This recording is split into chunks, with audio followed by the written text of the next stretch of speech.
आज मैं बहुत ही बुरी तरह से फंस चुका था। आइए मैं बता रहा हूँ आज मेरे साथ क्या हुआ। सबसे पहले मैं सुबह सो करके उठा, धरती माता को प्रणाम किया और आज हम लोगों को सुबह जाना था गंगा जी में स्नान करने। और हमने हम हमारे दोस्त और वो मेरा ड्राइवर बिट्टू भाई, हम शाम को ही डिसाइड कर लिए थे कि कल सुबह गंगा जी में स्नान करने के लिए चला जाएगा।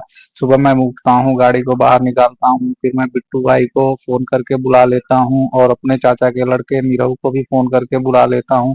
फाइनली हम तीनों लोग आ जाते हैं। फिर बिट्टू भाई गाड़ी को पोज करके गाड़ी को स्टार्ट करना लग जाता है, पर हमारी गाड़ी स्टार्ट नहीं होती है क्योंकि हमारे गाड़ी पे चेक इंजन लाइट का सिंबल आ रहा था। फिर बिट्टू भाई किसी तरह से गाड़ी को स्टार्ट करता है और फाइनली हम लोग दरवाजा खोल करके गाड़ी में बैठ जाते हैं। आगे मैं बैठ जाता हूँ, बिट्टू भाई गाड़ी चलाने लगता है और बीच वाली सीट पर मेरे चाचा का लड़का निरहू भाई बैठ जाता है और फाइनली हम लोग गंगा जी स्नान करने के लिए निकल जाते हैं। इधर मेरे गांव का रोड काफी संकरा है, बहुत ही पतले होने की वजह से गाड़ी को बहुत ही सावधानी पूर्वक निकालना पड़ता है। पर बिट्टू भाई भी हमारा बहुत ही हैवी ड्राइवर है, अक्सर उसको देखा जाता है और उसकी शिकायतें मुझे मिलती रहती हैं क्योंकि बिट्टू भाई जो है गाड़ी की अक्सर पिछले चक्के को, मैं बिट्टू भाई को ये समझाया करता हूँ, बिट्टू भाई गाड़ी को धीरे से चलाया करो, सही तरीके से चलाया करो। इधर हम लोग गाड़ी में मस्ती करते हुए जाते हैं। पीछे मेरा चाचा का लड़का बैठा हुआ है नीरव भाई, जो कि काफी खुश दिखाई दे रहा है, जो कि फाइनली हम लोग इस बार पूरे गर्मी के मौसम में कहीं घूमने के लिए नहीं गए और ना ही कहीं स्विमिंग पूल में गए क्योंकि हमारे गाँव के आसपास कहीं स्विमिंग पूल नहीं है। अगर स्विमिंग पूल भी है तो काफी दूर है, इसलिए हमें टाइम नहीं मिल पाता है। इसलिए हम तीनों ने मिल करके ये प्लान बनाया था 2 दिन पहले ही कि इस बार स्विमिंग पूल का मजा हम माँ गंगा के में चल करके लेंगे और इस तरह से हम लोग स्विमिंग पूल का यूज करने के लिए माँ गंगे का ही जल का यूज करेंगे।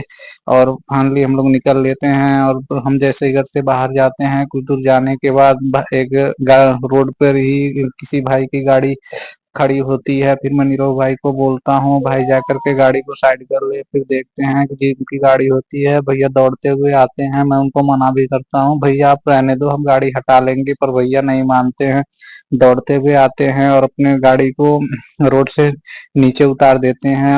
और फिर हम भैया को धन्यवाद कह करके वहां से चल देते हैं।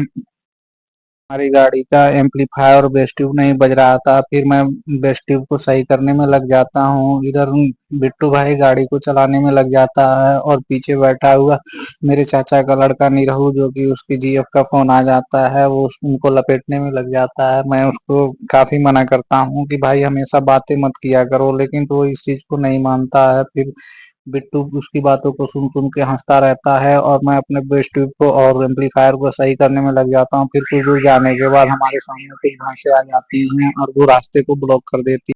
आप लोग देख रहे हैं रास्ते में भैंसे जो है रास्ते को ब्लॉक कर दी हैं। हमने उनको हारन मारा पर वो रास्ते से हटने के लिए तैयार नहीं है, क्योंकि वो भी कह रही हैं कि हम भी आप लोगों के साथ चलेंगे गंगा जी में स्नान करने के लिए। फिर मैं उन लोगों को बहुत समझाता हूँ कि हमारे पास अभी जगह नहीं है, अभी हम आपको नहीं ले जा सकते हैं, लेकिन फिर भी वो नहीं मानती हैं। फिर किसी तरह से वो समझाने के बाद कुछ भैंसें तो मान जाती हैं, लेकिन एक जो भैंस होती है वो नहीं मानती है।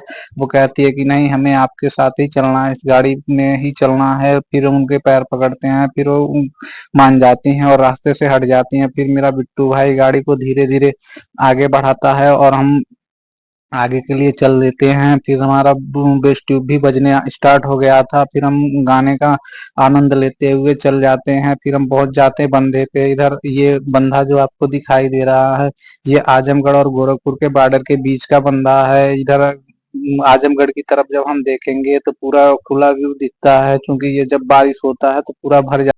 ये नदी बढ़ती है तो ये नदी की चौड़ाई लगभग पूरा 8 से 10 किलोमीटर लग चौड़ा हो जाता है और ये देखने में काफी उस समय डरावना लगता है और काफी सुंदर व्यू भी बनाता है। पर हम लोगों को डर नहीं इसलिए नहीं लगता क्योंकि हम लोग इधर के ही हैं, तो उस समय हम सब लोग थोड़ा इधर घूमने काफ़ी बेहतर लगता है। फाइनली हम आगे बढ़ ही रहे थे और आगे देखते हैं कि बिट्टू भाई थोड़ी मस्ती करने लगता है, क्योंकि नीरव भाई जो पीछे बैठा हुआ है वो अपनी जीएफ से बात कर रहा है और उसकी बातों को सुन करके हम लोग दोनों उसका मजा लेने लगते हैं। और नीरव भाई भी गुस्सा हो जाता है और धीरे धीरे हम आगे बढ़ ही रहे थे जब तक हमें मिल जाता है गायों का समूह भी रास्ते को घेर रखा था, क्योंकि वो लोग भी चाहते थे हमारे साथ जाना, लेकिन तो फिर हम उनको नहीं ले जा सकते थे क्योंकि अपनी गाड़ी बहुत छोटी थी। फिर हम उनसे रिक्वेस्ट करते हैं, फिर कुछ गायें तो मान जाती हैं, पर कुछ गायें नहीं मानती हैं, जो कि साथ में जाने के लिए जिद करती हैं। फिर बिट्टू भाई उनका पैर पकड़ लेता है, क्योंकि उसकी ये बहुत अच्छी आदत है अपनी गलतियों को स्वीकार करना। फिर फाइनली वो लोग हट जाते हैं और हम लोग चले जाते निकल देते हैं। फिर आगे कुछ दूर जाने के बाद हम देखते हैं कि रास्ते में एक बहुत ही बेहतरीन मंदिर पड़ता है, जो कि बताया जाता है कि ये मंदिर बहुत ही अच्छा है। बजरंग बली का यहाँ पे जो भी मन्नतें मांगी जाती हैं वो पूरा हो जाता है। फाइनली हम लोग पहुंच चुके हैं कमरिया घाट पे, जहाँ पे हम लोगों को स्नान करना है और हम पुल पे चढ़ जाते हैं। पुल पे चढ़ने के बाद देखते हैं साइड का व्यू, व्यू देखने में काफी बेहतर दिख रहा था, बहुत ही अच्छा नजारा दिख रहा था। इधर हमारा ये बिट्टू भाई ड्राइवर जो है ये भी आ गया है हमारे साथ में। अब कह रहा है कि हम पुल से कूद के नहाएंगे, पर हमने इनको मना किया है कि हम पुल से कूद करके नहीं नहाएंगे, क्योंकि नदी की गहराई ज्यादा है और पुल की भी ऊंचाई ज्यादा है, जिससे हमें दिक्कत हो सकती है। फिर ये फाइनली मान जाता है और पुल पे कूदने के लिए मना कर देता है। फिर हम जाते हैं नहाने के लिए और मेरा निरोग भाई भी पीछे पीछे आ जाता है, क्योंकि उसको तो फोन से फुर्सत नहीं है। फिर हम उसको बुलाते हैं, भाई आ जाओ, क्योंकि हमें लेट हो रहा होता है, पर वो इस बात को नहीं समझता है। फिर वो भी आ जाता है और फाइनली हम लोग नीचे नहाने रहे हैं और इधर नीरज भाई भी आ जाता है और देखते हैं कि वो क्या कह रहा है। अभी तो यहाँ रुक करके वो बकचोदी कर रहा है, क्योंकि उसको समझाना हमारे बस की बात नहीं है, क्योंकि हमारी बातों को नहीं सुनता। हम नहाने जा रहे हैं और जैसा कि देख रहे हैं दोस्तों, फाइनली नहा अचानक मुझे फोन आता है, क्योंकि गाड़ी हमारी भाड़े पे जानी थी और मैं उस चीज को भूल चुका था। इसलिए मुझे जल्दी से जल्दी गाड़ी को भाड़े पे भेजना है, क्योंकि मगर भेजा नहीं तो भैया नाराज हो रहे थे। सो मैं बिट्टू भाई को बोलता हूँ, भाई तुम गाड़ी लेकर के जल्दी निकलो और साथ में मैं भी निकल लेता हूँ, क्योंकि मुझे भी फोन आने स्टार्ट हो गया था। क्लिनिक पर जाना था, क्योंकि टाइम भी ज्यादा हो चुका था और इसलिए हम घर से भी मम्मी फोन करने लगी थी जल्दी से आ जाओ और क्लिनिक पर नहीं जाना है क्या। तो मैं फाइनली जल्दी से निकल लेता हूँ और इस तरह से नीरव भाई को और अपने दोनों लोग हम लोग रास्ते में उतर जाते हैं और बिट्टू भाई जो होता है रास्ते से ही गाड़ी को लेकर के जहाँ पे जाना होता है भाड़े पे चला जाता है और इस तरह से हम लोग आराम से घर पहुंच जाते हैं। और